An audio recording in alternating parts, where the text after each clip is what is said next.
athletes and fans of bodybuilding. Terrick Guindy with the Mr. Olympia. Today we have Ms. Olympia herself, Andrea Shaw, joining us.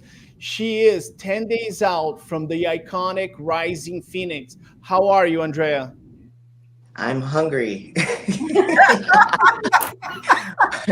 but I'm good. I'm good. I'm very excited. It came around fast, super fast. But yeah, I'm very excited. I'm more nervous about the Rising Phoenix every year, more so than the Olympia. Well, we're going to discuss because Linda and I have an opinion about your performance from Rising Phoenix 2023 and the Mr. Olympia 2023. So, Lenda Murray, 8-time Miss Olympia, has joined us. Linda, how Yes, are you? I'm doing great. I'm doing great. I'm not hungry. I get to eat. Well, yes, we all get to eat, and that's why she is the current Miss Olympia, Andrea Shaw. She's hungry, but none of us are hungry. Alex Sacasa, she's the vice president of U.S. operations, and she's the promoter of the Rising Phoenix. How are you? I'm also not hungry, Terrick.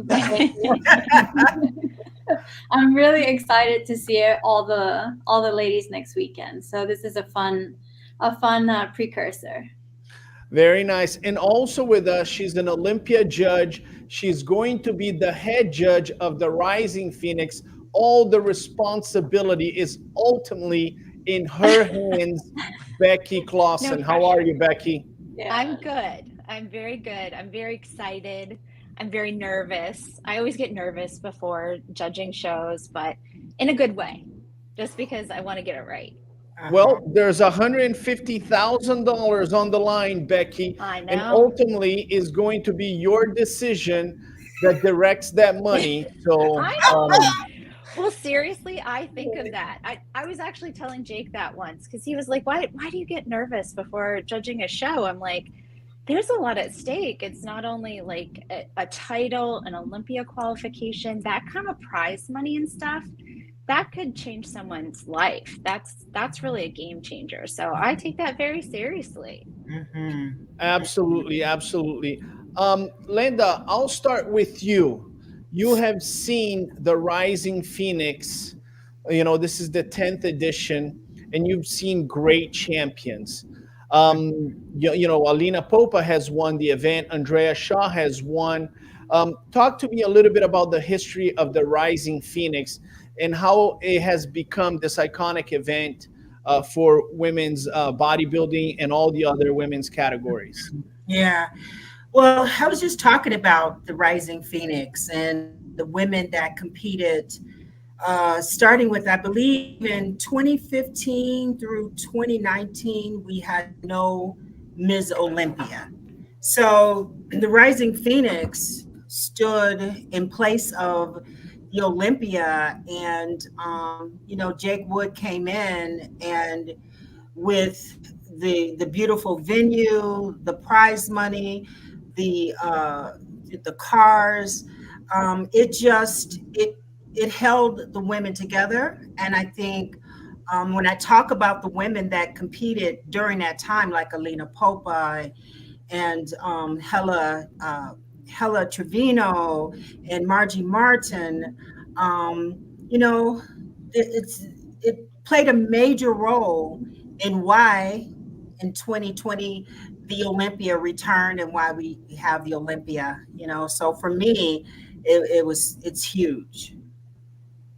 Very nice. We have here former Olympia women's physique champion Natalia Coelho has joined us. Thank you so much, Natalia. We also have here one of my favorite channel, Xavier's Desktop Bodybuilding from Australia. Thank you so much for joining us. Alex, this is the 10th edition, and let's not play around. It's a lot of money, right? Like Becky said, you gain $50,000. It's the down payment for possibly a house in most states in the United States of America. I know that if a competitor from Brazil or Mexico or even some of the other countries, if they get this $50,000, this is truly life-changing. They can actually buy an entire house. So it's a major event.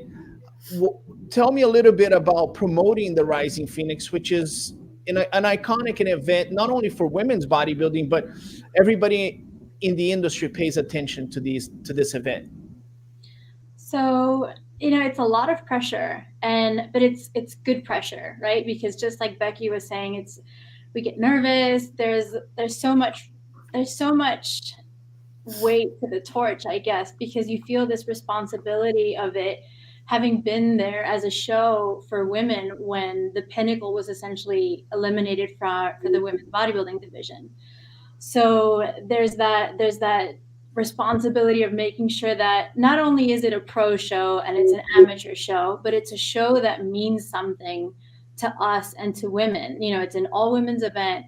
So the way that it feels from start to finish is very different than, another show, right? And the prize money alone, like you said, is life-changing. And one of the things that I think people underestimate is not only do you get prize money, right? But a lot of times when you get the title is that alone could be career changing depending on what you do with that title and how you choose to carry yourself essentially as like a sport ambassador for the rest of the year. You can market yourself appropriately. You can work with certain companies that become your sponsors. All of a sudden doors start opening for you in ways that you get invited to things. Like Andrea is shaking her head because she's been busy this year.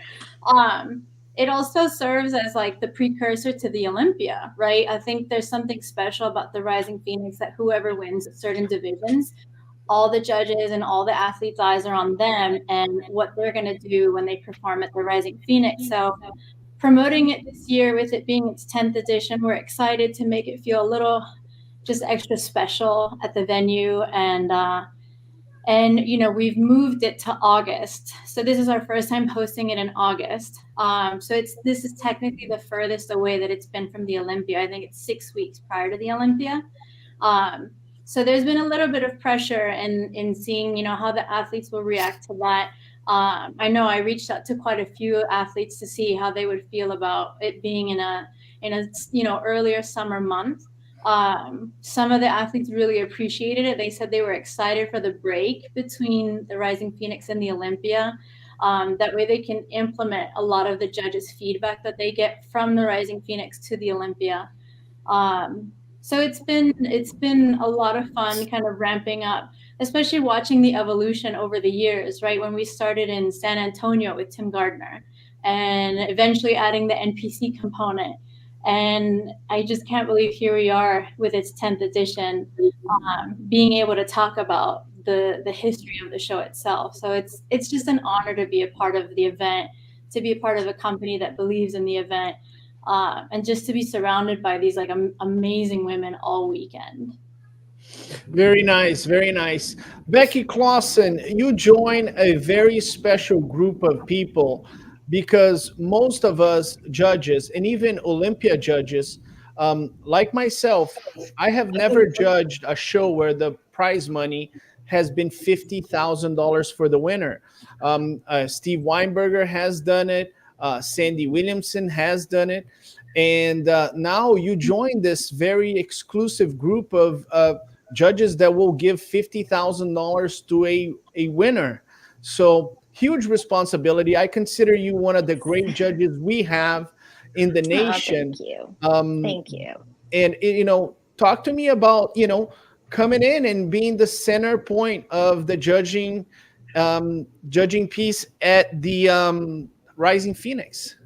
Oh gosh. Well, I try to psych myself up, make sure I'm really focused, the day of the show, and I'm prepared. Like I do look at the athletes list, just to familiarize myself with it. But we all know that it's who shows up best on that day. And, I've awarded people I have never even heard of, or maybe they did their pro debut. So there could always be a surprise.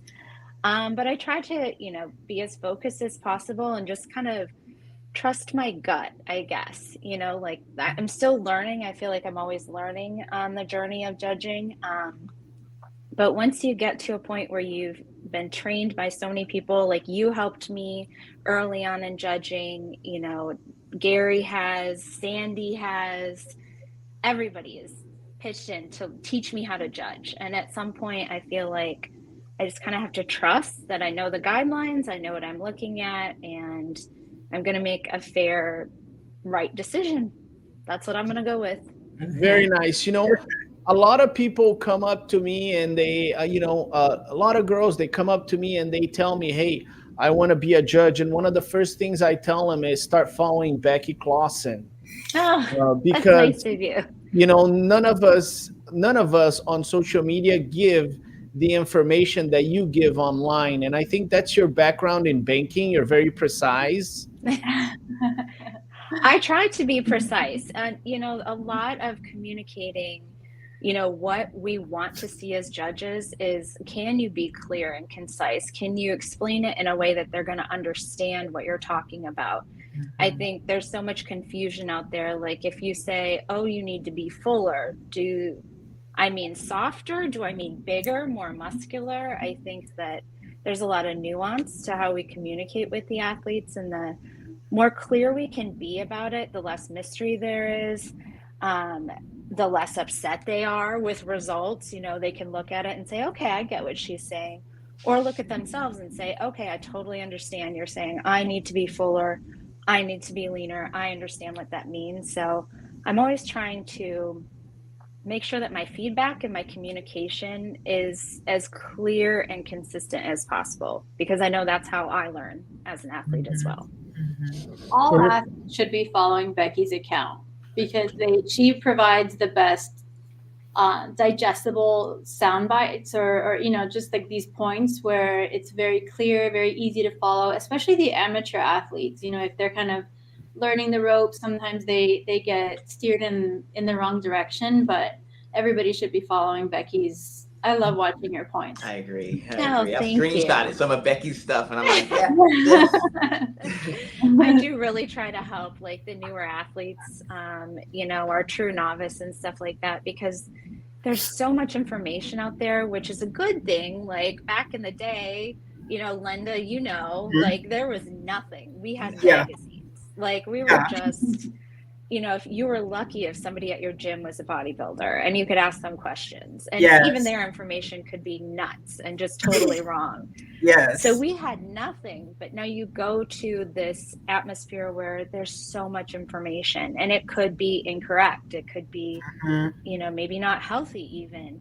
And so I think just to try to encourage the new athletes that you can do this, you can do it in a healthy way. This is how things work. This is your expectation, narrow their focus and kind of bring them back in and make them a little less confused with all the information that's out there. Wow. Yeah, agree 100%.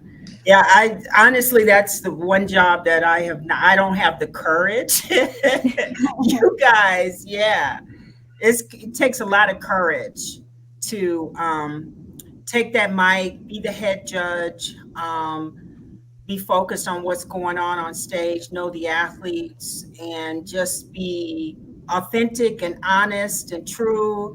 Because I know the athletes, some of them, and you have a lot on the line, and I have mad respect for that. That's the job that I've not, not done yet. So it can be difficult, especially knowing the athletes too, because I do know, and I like so many of the athletes that I do know, but luckily all of the athletes that I come in contact with or judge, they want a fair result. So I know they're happy that I make the right decision, and I can always explain my decision, and hopefully people looking at the results can understand it. And I've never had an athlete that I know personally, that has won or hasn't, really even say anything about it, because that's what we're all there for, right? Is just a fair experience, no matter what. I have a question for Andrea Shaw. Andrea, you looked better at the Rising Phoenix than you did at the Olympia. I thought your physique was better at the Rising Phoenix than the Olympia. Even though you won the Olympia, I thought the Rising Phoenix 2023 was possibly one of your best performances ever. And obviously, you still look great at the Olympia, but in my opinion, you looked better at the Rising Phoenix. Do you agree with that statement? And if so, what was the difference? I can't say I agree or disagree. I mean, I felt like I brought the best package that I could.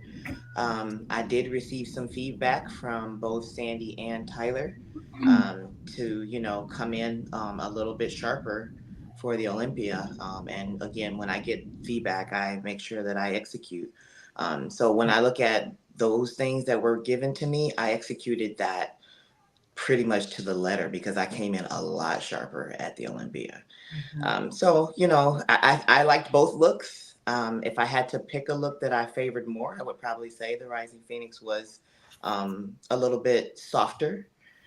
So in that regard, I do prefer more of that look, but I still feel like, the conditioning was something that I definitely nailed at the Olympia last year. So praying for the same this year.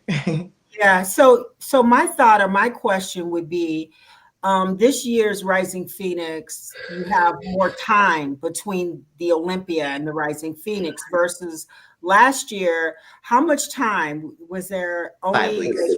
it was 5 weeks, 5 and so weeks, this yeah. time I believe it's 7 weeks, something like that. 6 weeks. Yeah. It's Well, I think it's like actually, 7 weeks. Should be 7. Yeah, I think it's 7. 7. Yeah, because I know, Alex, you said 6, and then I thought, well, I know Andrea knows exactly how many. Yeah, because I mean, some people include the peak week, some people don't. Right. Little nuances, So do you see it as, I mean, because for me, when I think about you competing in the Rising Phoenix, during my time, have the Rising Phoenix or competitions to compete in, like especially if you're the reigning champion.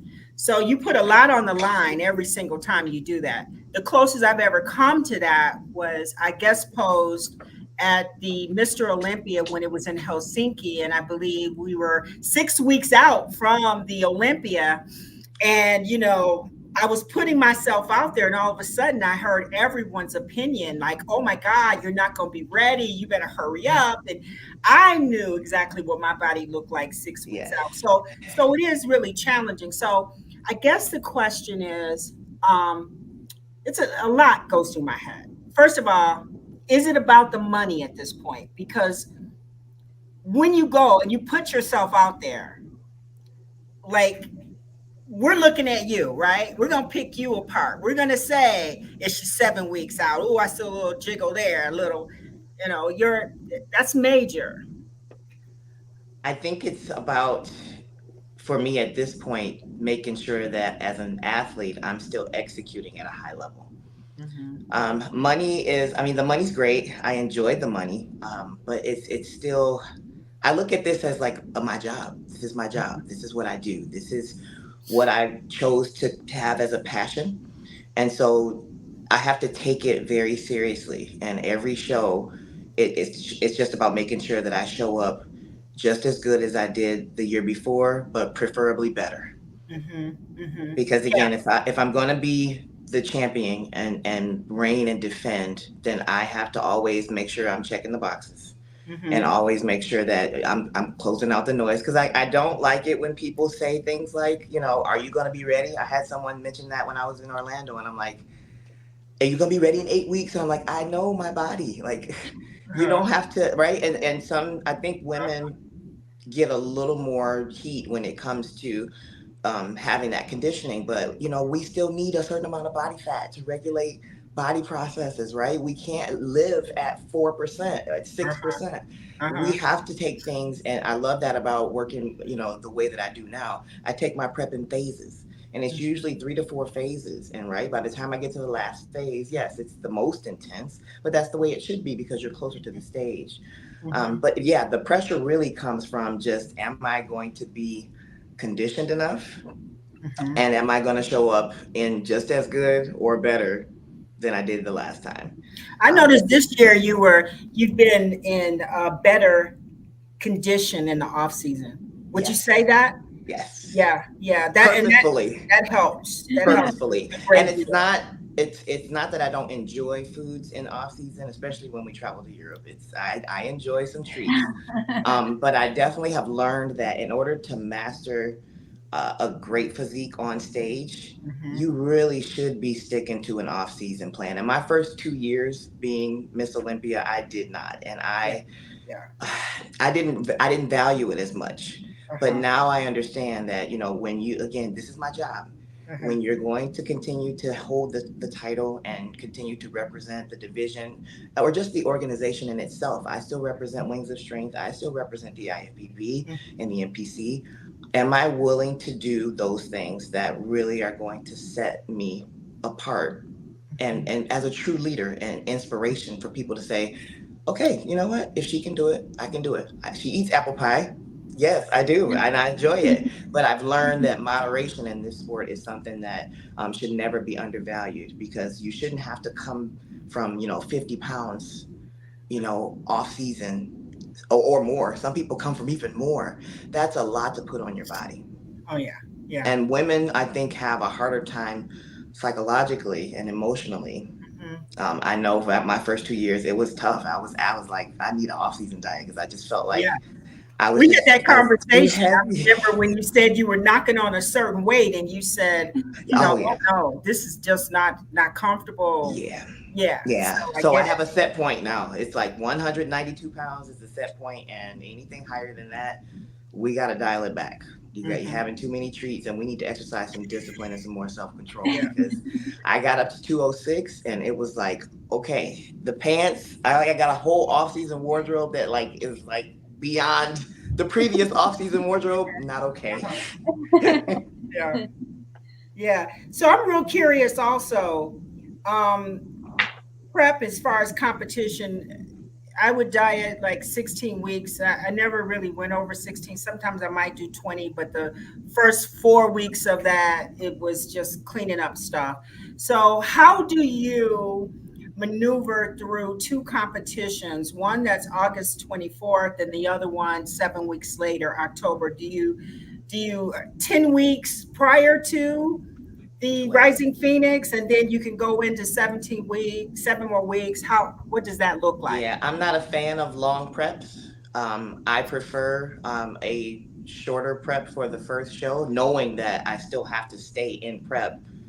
I'll get 1 or 2 days to enjoy some foods that I like that I haven't had in a while. But the goal, again, is to exercise that moderation and control, so that you don't go so far off the rails that you can't dial in, especially if you've got judges' feedback. Last year, when I was told to bring, a little more sharpness, I said, "Oh, okay, I get 1 day of treats, not 2 this time. I got to, really bring it." Because I think that when the judges take their time to really sit with you and say, hey, I want you to work on these things, it's up to the athlete at that point to really take it serious.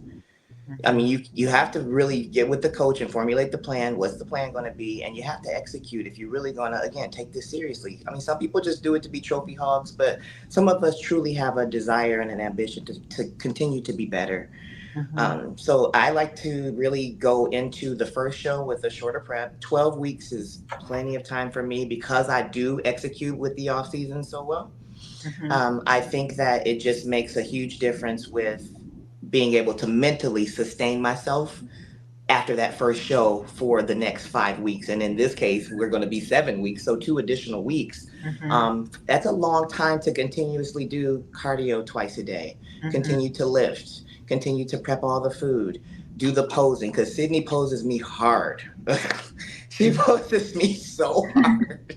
I mean, I'm dripping like sweat, and it's a matter of being able to have that stamina and that endurance. And whether people want to acknowledge it or not, all of those things play a role. What you eat, how you eat, less alcohol consumption, right? It's all playing a role in what your performance is going to be like. So mentally, you got to be on your A game to say, you know what? A 20-week prep for the first show, and then I got to do another 7 weeks. That's not realistic. That's going to be mentally really tough. I would rather do a 12-week, get some good feedback, have a good day of, some treats. Again, we even talk about what the treats are going to be. I have a whole menu. I know exactly what I'm eating the day after the Rising Phoenix, and come Monday morning, I'm back on plan. And that's okay because I have a job to do, and I have to make sure that whatever feedback Becky or Tangi, and even Tyler wasn't even at the show, and he gave me feedback. But I was so happy that he did because again, when I got it, I said, okay, there's nothing like that clarity for an athlete to say, I have to get with my coach now, and we have to come up with a direction to follow, and we got to stick to the plan. Because you don't know what's going to happen unless you know what you got to work on and what direction to take. So again, I got to make sure that I can mentally stay in the game because 2 hours of cardio is a lot. It's a lot, and because I have so much muscle, I just have to do according to what the plan is going to be. So again, mentally, just know yourself. I know anything beyond 20 weeks for me for the first show is going to be a bit too much. Yeah. Yeah. So my other thought coming up in the Rising Phoenix, and it's challenging because when you win the Olympia, then you're the target, you're the person. The conversations are going to be about you and about your conditioning. First year, everybody loves you. Second year, they're like, okay, let's see how you handle it. And then as you go third and fourth and fifth, I just know how that works. And you become comfortable with that and receiving that.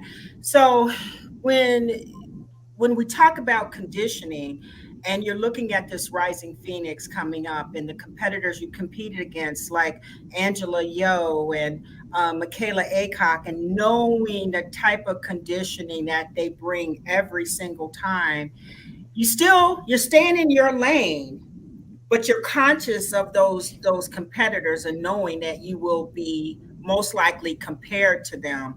And that's when it's challenging, right? Because I remember Laura Cavell and being compared to her, and her abdominals were phenomenal every single time. But I had to stay in my lane. How do you do that again? Because it's all about how much muscle, your conditioning, your shape, right? And it's challenging for the big girls for us to come and be as conditioned maybe as Angela Yo, if that's not who you are. Like, speak on that. Yeah. I mean, and this is where you got to know yourself. You got to know your body. So I actually, since I was an amateur, and this is where, please, our amateurs, try to develop good habits as amateurs that you can carry with you into the pro league. It makes a huge difference. So since I was an amateur, I always will pull my stage shots the moment that I can can get them, get my hands on them. And the IFBB is really good. The NPC is really good about, making sure that we have access to them, usually within 24, 48 hours.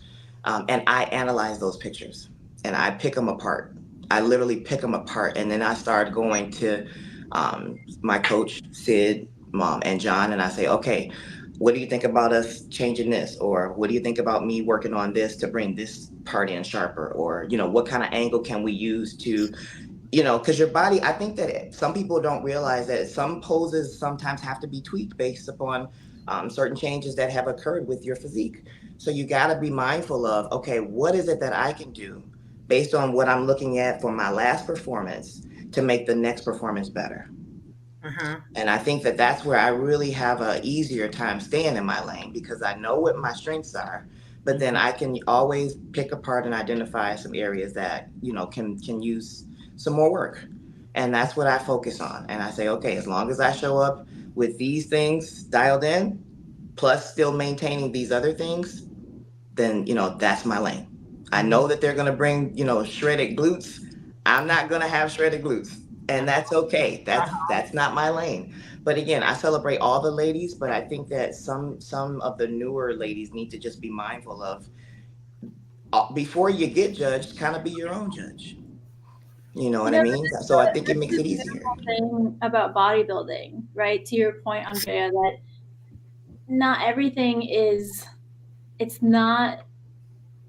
It's almost like you can't compare, right? Because you're just working with your own genetics, your own hard work, and it's not who has the biggest this or that. It's about the total package. Right. So to your point, it's great that athletes, take away that homework after the show's over and analyze it for themselves. This is one of the things that Terrick actually talks about in the posing seminars that we host with him before check-ins, where a lot of athletes win not because they have the best physique, but because they're the best posers for their physique. Mm-hmm. So honing in on highlighting your strengths and disguising your weaknesses has a lot to do with what the package that you bring on stage and what the judges are looking at. Absolutely. And I like to video record myself. So while I'm practicing, I'll set the tripod up and I'll record myself and I'll start, again, just looking back at the footage in real time and say, okay, you know what, turn the foot this way or twist more this way. Okay. And then I'll practice that some more, take it back to Sydney and John and say, okay, what do you think? You know what I mean? It's an ever evolving process, but it's worth the investment because again, it keeps my focus where it needs to be.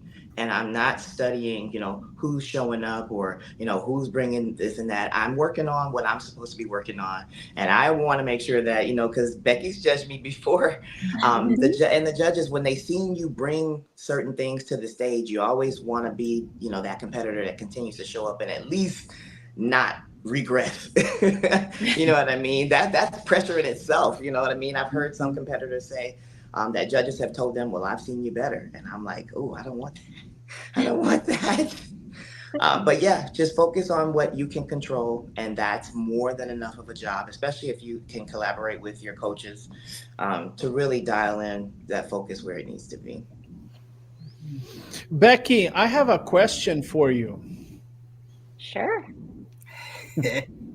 Uh-oh. I know. What is this? So let me find a picture of her. But she won the New York Pro, and her name is Ashley Jones. Mm-hmm. She won the New York Pro. She started with figure, and then she went to women's physique, and then she went to women's bodybuilding. So she's a great example, like we say to competitors, just try a new category, right? You were a great competitor as a bikini competitor, and then you were a great competitor as a figure competitor. And then we have Ashley Jones right now winning the New York Pro. She has beautiful lines. Talk to us about, a lot of competitors asking us about changing categories. What do you usually tell them? Well, I, of course, give them a fair assessment based on what I can see of their genetics. But for me, it's a lot about how do you want to look? What is the look that you like? And then also, what is the training regimen you're willing to go through? Like some girls who want to do wellness, say they're in bikini and they're like, oh, I really want to do wellness. Well, okay, you want to have that look. Are you willing to hit legs as hard as you need to hit legs to build legs like that? Are you going to train them hard, 3 times a week? Does that fit your lifestyle? Does that fit your genetics? If someone's super thin and has trouble building muscle, that may not be the division for them. Same thing, like if we have some figure girls that are like, well, I just want to stay in figure, or I don't want to go to women's physique, and vice versa. They're like, I want more muscle. Like, I haven't trained my arms in years because they keep telling me my arms are too big. And it's like, well, then go to physique. There's a place for you. And if you've got the genetics for it, and especially if that's how you want to look, how you want to train, how you're going to be most healthy, I totally encourage that because, we're on stage a couple of times a year. You're in front of the judges for a very short amount of time. You walk around in that body the rest of the year, and you have to feel proud of it. Feel like you like what you see in the mirror, and also, feel healthy and be healthy. Should be something that is not so taxing on you that you suffer for it the rest of the year. I think one of my favorite examples is Yurishna, who did bikini before, right? And she went to wellness, and all she did was run and diet so hard when she did bikini because she had too much muscle. And oh my gosh, the pain I'm sure she went through just trying to break down that muscle, and just the torture that must have been. I'm sure she felt so happy and so free to actually let her body do what it wanted, and to, wear a physique that she really liked. That's one of my favorite stories. And I hope that we can encourage all of our athletes to find what fits for them, what they really enjoy, and how they really want to train. And it's a joy of our organization. There truly is, like our slogan for the Olympia says, it's bodybuilding and wings of strength for everybody, because there is a place. And Linda, I have a question for you. You know, I like hostility between competitors. I like rivalries. Okay, I know that. I was at the New York Pro, and some people said that this competitor, Ashley Jones, has the potential to beat Andrea Shaw. It was actually Chris Cormier, and I don't mean to put Chris on the spot because I already do that on Primetime Muscle. Yeah, you but do. Chris Cormier said on a text message, he goes 2 days prior to the New York Pro, he goes, "This girl is going to be Ms Olympia." And then I sat down, I didn't judge the event. Ashley Jones came in on stage and she won the New York Pro, and it was a very strong performance.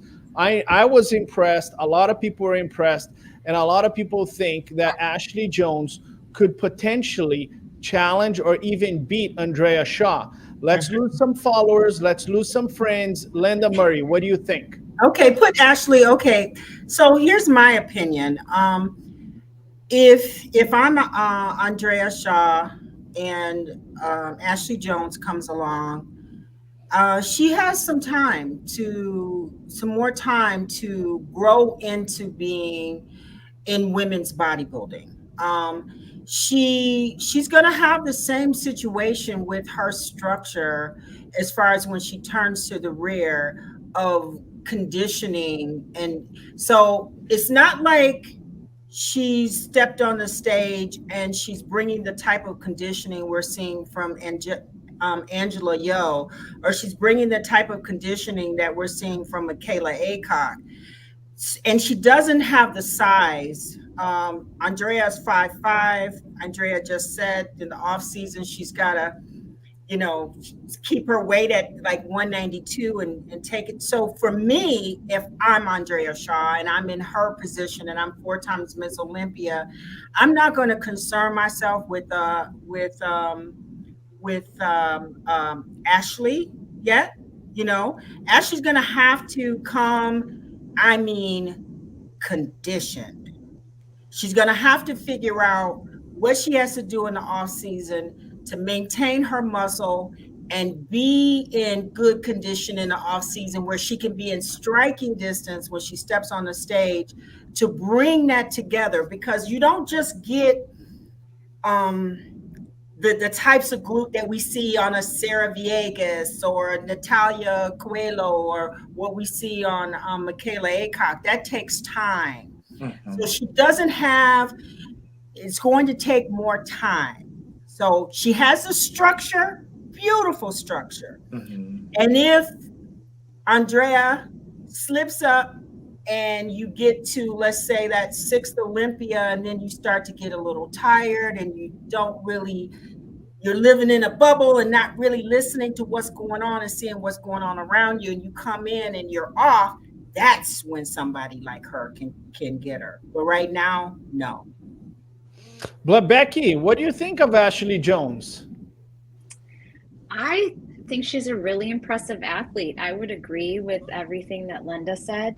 And certainly, Andrea, you know what you're doing, and just focus on yourself. And obviously you've got the standard in women's bodybuilding. So focus on that. And I would. It's funny because when I spoke to Ashley back when she had done, I believe, the Tampa Pro. And I just told her, I said, I think you would be better suited for women's bodybuilding. And some people think I'm crazy for, saying these things. But again, I'm not going to ever be insecure about telling another woman where I believe she could fit, especially knowing that she came from figure. I started in figure. I was in women's physique, got my pro card in women's physique, just as she did. And if anybody goes back and looks at, my Rising Phoenix from 2019, you do grow into women's bodybuilding, and it does take time, as Linda has said. It's not that Ashley can't bring a stellar package, and which I'm sure she will. She's got a great coach, and she's got a heck of a work ethic. It's just a matter of, like I wasn't really ready for women's bodybuilding when I started. But time will tell. We've got the stage for that. The judges will do their job. I'm just actually happy to see more ladies coming over. I think that's the part that's so joyous for me, Yes. because now we have a lineup that we can be proud of. You know what I mean? We can give the Yes. fans a really good show. She's a great poser. She's got great stature. And again, at first she was a little apprehensive, but I'm like, okay, well, I'm not here to, push you. But I just felt like looking at her structure, and I talked to Alina Popa. I'm like, I think this girl would be better for women's bodybuilding. And it took some time, but again, this is kind of the evolution of many of us who have come over from different divisions. So I say, hey, let's see how show day goes. But I think we're going to have a very exciting lineup at both the Rising Phoenix and the Olympia this year Oh for yeah. women's bodybuilding. I have to say, I'm so excited about the up and coming athletes. That's the first thing that came to my mind.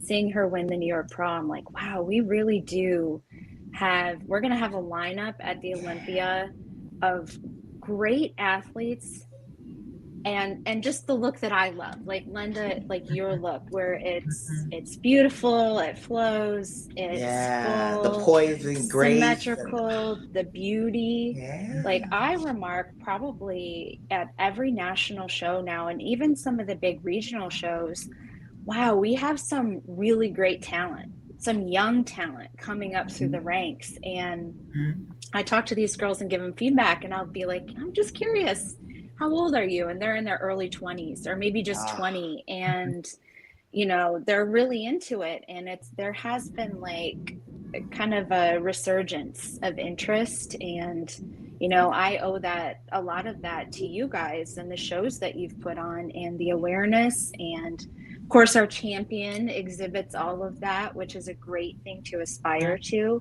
But it's so exciting. And Terrick, I'm sure you see that too. Like we've got some great talent, even in the amateur ranks coming up into the pro ranks. It's really exciting. Yeah, I agree with you, Becky. I think there's a resurgence in women's bodybuilding. It begins with the champion, right? If the champion has a great look and she is popular, I was talking to manager Matt, and he goes, he was in Europe and Andrea Shaw was there, and he goes, there's no better representative than Andrea Shaw. So if you have a great representative, that's a huge start. Now you also need rivalries, right?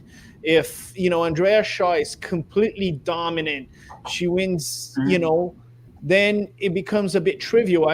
People forget that it was until Ronnie Coleman had a challenge from Jay Cutler that really, bodybuilding became exciting. I mean, I still like to pick up a fight between Iris and Lenda. I want to pick up a fight between Chris Bumstead and Ramon. And I want a war between Andrea Shaw, Angela Yo, Ashley Jones. I want a complete war, because I know that once the fans have their favorite, right? Once they have the Lenda Murray fans versus the Iris fans, the Jay Cutler fans versus the Ronnie Coleman fans. And I think Andrea Shaw is she's won the Olympia, and she's very dominant. But I think, and I say this with conviction, that right now the talent coming in to the women's bodybuilding with Angela Yo, with Levina Barros, with Ashley Jones, the talent coming into women's bodybuilding is very strong, and that they're going to push Andrea Shaw. They're going to push Andrea Shaw. She's a phenomenal bodybuilder, but I think some of these girls are coming close, and I love the rivalry. Who knows? Maybe Andrea wins 10, or maybe somebody gets her, but it's exciting. Yeah. And Andrea, don't mad dog me, okay? Don't mad dog me here, because she was upset with me and Lenda because Lenda and I criticized her posing after the prejudging a Rising Phoenix, and Sydney Gillen came in and squared me up with her and said, what are you talking about her posing? You know what I mean? So I'm going to tell you the truth. I think you're dominant, but I think these girls are coming after you. And I talked to Ashley Jones after the New York Pro, and I said, are you taking the money from Andrea Shaw at the Rising Phoenix? And she said, Terrick, I'm gonna do my best. Yeah. So I That's all tried we to can pick up a do. fight, but she was very respectful, and Yeah. that's my feedback to her. She needs to attack you a little bit more. Oh, okay. Terrick, We'll I leave think that you part said to it you. already. I think you said it already, right? Just let the fans fight over it. But Yeah, one of the most exactly. beautiful things about the women's bodybuilding division is just, and it's honestly things that people, not everybody sees, and it's things that we get to see backstage, and it's just the camaraderie between the ladies.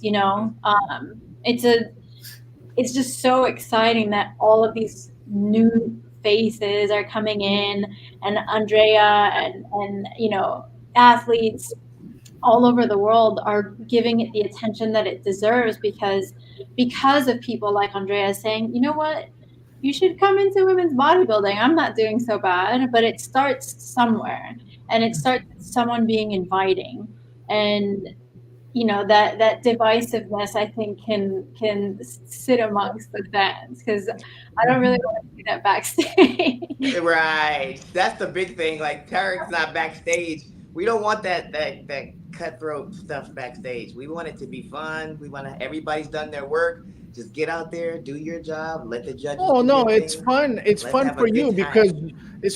because you're winning, but you know what I mean? It's fun for you. Did you forget in 2019, Terrick, when You're winning. You're I came winning in a lot of 11th money. place? You're He's opening a not talking about dealership. those days. You've opened a dealership in Michigan. You made more money than any other women in bodybuilding, so it's a lot of fun for you. But Linda, correct me if I'm wrong. Some of those girls, they want that money, right? You said what? Some of the Some, girls did not want the no, money? they want the money. They want Oh that yeah, money. they Yeah. want the money. But you know what I think more than anything, because yeah, money's important.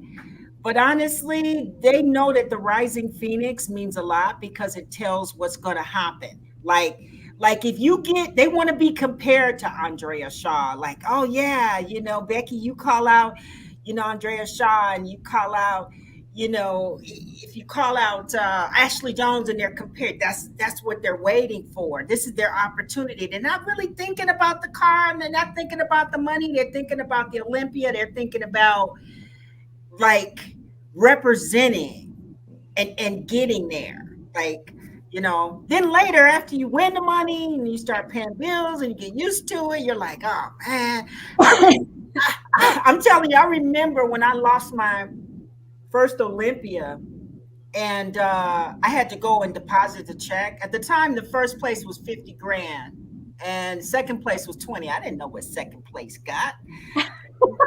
He gave me that check, and then later when I deposited, I was like, damn, wow.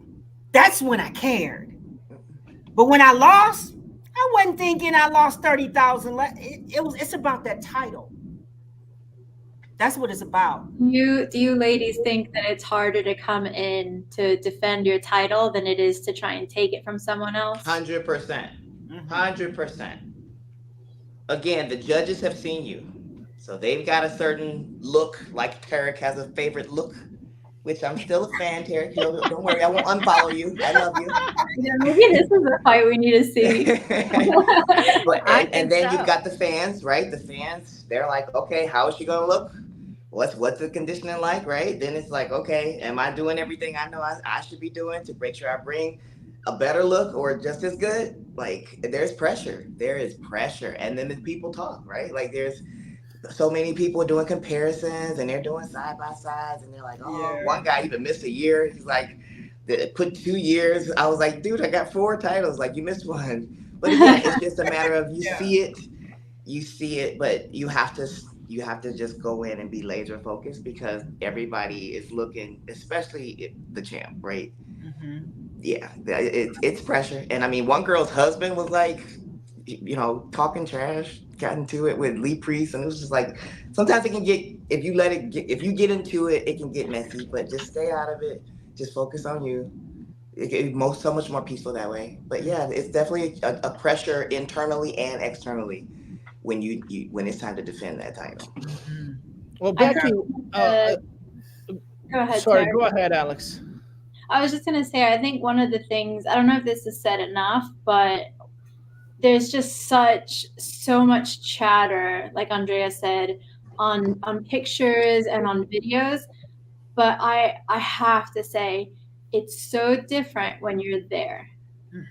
So, being in person and being at the judges table or being front row, it's not the same as it looks in pictures. And it doesn't mean that the pictures don't honor, what it looks like. But I have to say, it's a very different experience. Athletes look very different on stage in person.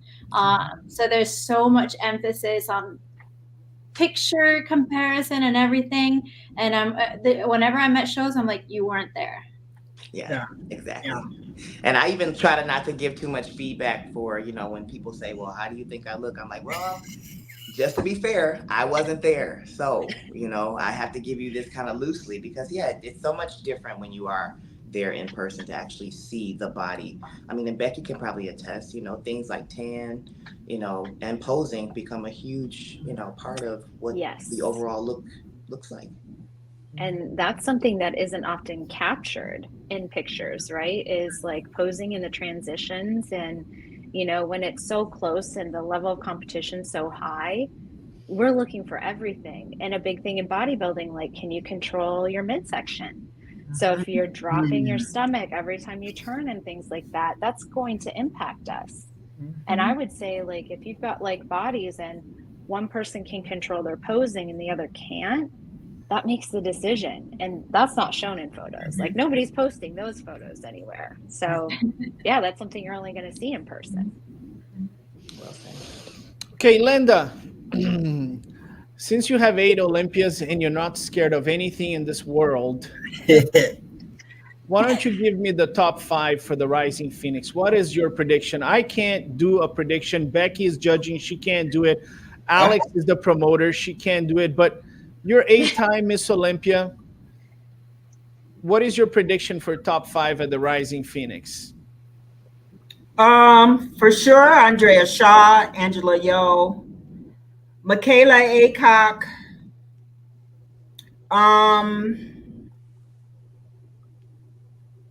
Ashley Jones, and I want to say Lavina Barros. Lavina Barros, yeah. Lavina Barros. Yeah.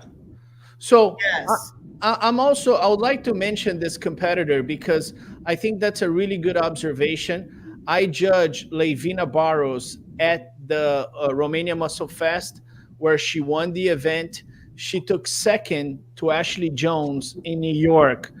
And, I after I saw her at Romania, I said, she kind of reminds me a little bit of Andrea Shaw, the lines. We always brag about Andrea Shaw. She has beautiful lines. But Lenda, does she remind you a little bit of the lines of Andrea Shaw?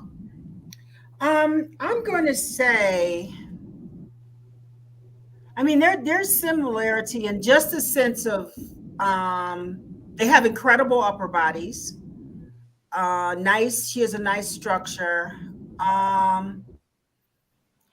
She is definitely, when I saw the picture of her, I'm not going to say that as far as comparing her, the way I would compare her to Andrea is she has the muscle, she has a nice structure, she's in very good condition, excellent. When you look at her from the rear right there, her it's not like her glutes are like ripped, but she's got that muscle. Yeah, that's the way I would, because I think we're all different. I'm not going to say that I have not seen her move in person, like really where I was focused on her.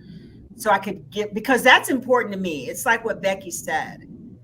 When I'm there in the audience, I'm looking at everything. I want to see how you walk on stage, you hold your stomach, just everything. Because this is like, it's a pageant also to me, so from head to toe, I'm looking at everything. So I'm not going to say that what they have in common, they're both big, shapely, conditioned, in the same height, I believe. I'm not sure how tall she is.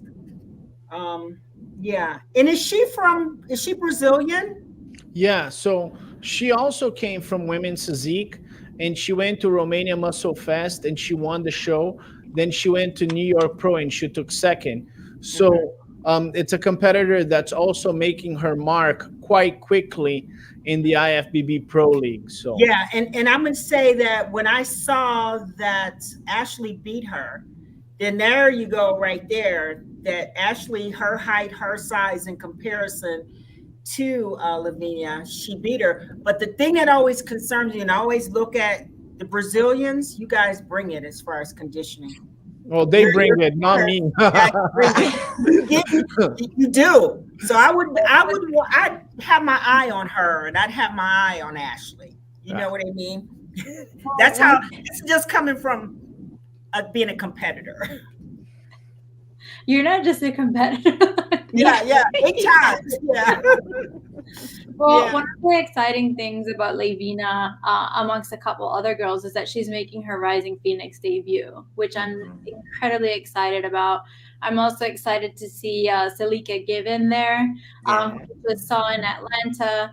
She took second place to Michaela.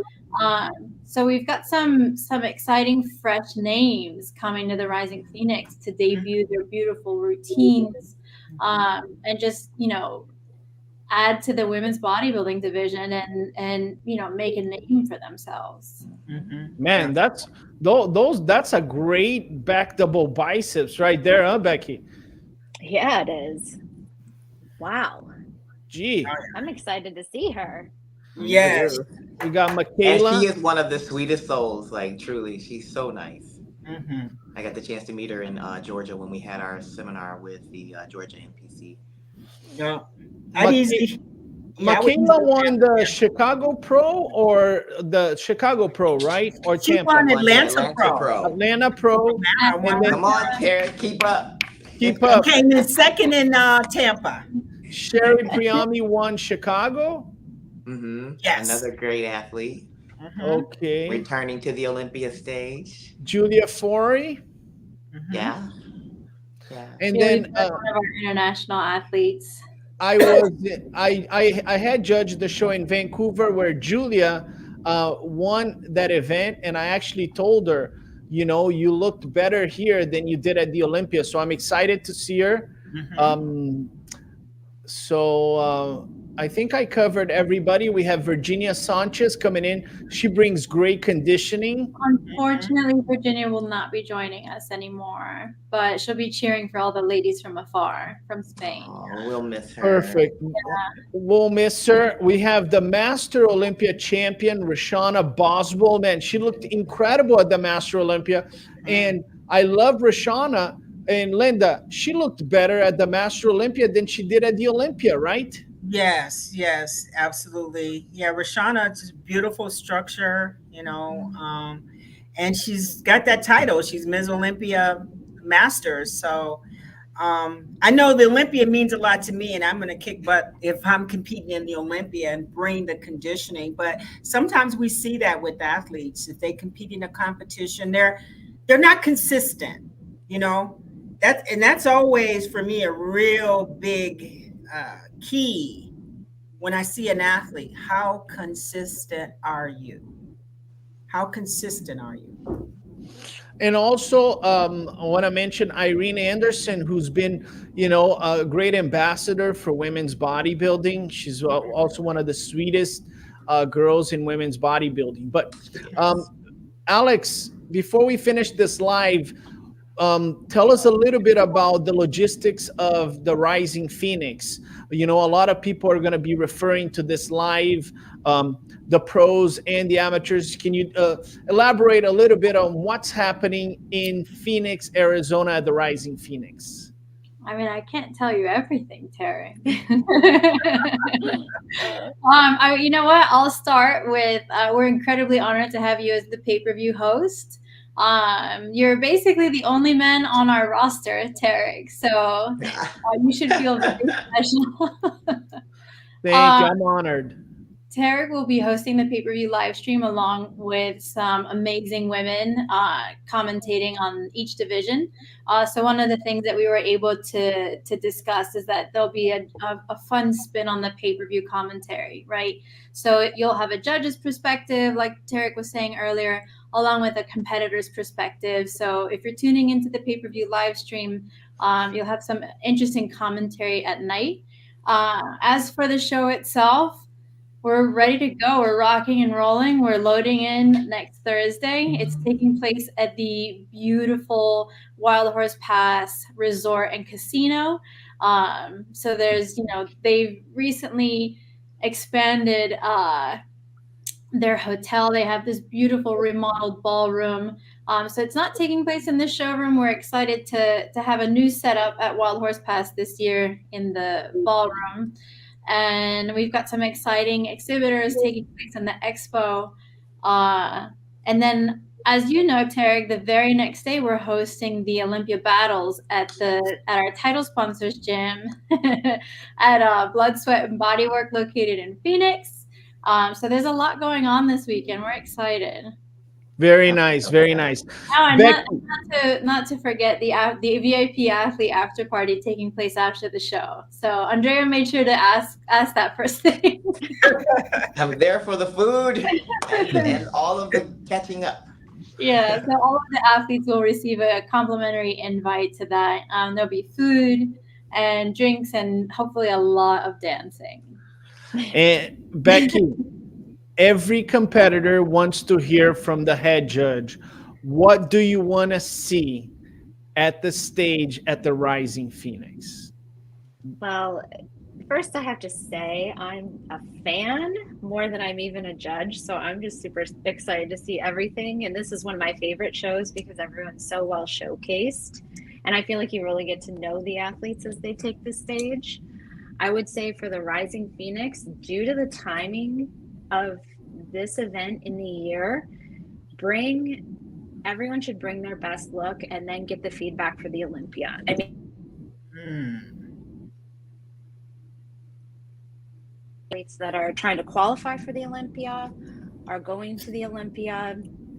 I'll make sure I stay and talk to every single person that wants any kind of feedback, but bring your best. Try to nail your look that you think you might bring to that Olympia stage, because you can get your feedback if you're on or off. And the beautiful thing is you have time to make adjustments if you need to make adjustments for the Olympia stage, or if you want to do another show and try to qualify still. So I think everyone should just bring their best and be confident and be really excited, because like Alex was saying, the atmosphere is like none other. Just with it, it's all women at a show. Everyone's very supportive. Everyone's really excited. I hope everyone just comes ready to be confident, show their best, and just to have a really good time. That's what I want to see on stage. I gotta tell you, when Sandy called Andrea Shaw and Angela Yo for a final call out, there was a rush to the first. See, everybody just came to see that. And it was a very exciting moment, right? There was that final call out, Andrea Shaw and Angela Yo. Angela looked incredible. I also thought she looked better there than any Olympia. There's something about the Rising Phoenix. Maybe, they're just a little bit more relaxed and it's their best physique. So it was very exciting. Lenda Murray, I know you don't sugarcoat. If you don't see people at the highest potential, you're going to let them know.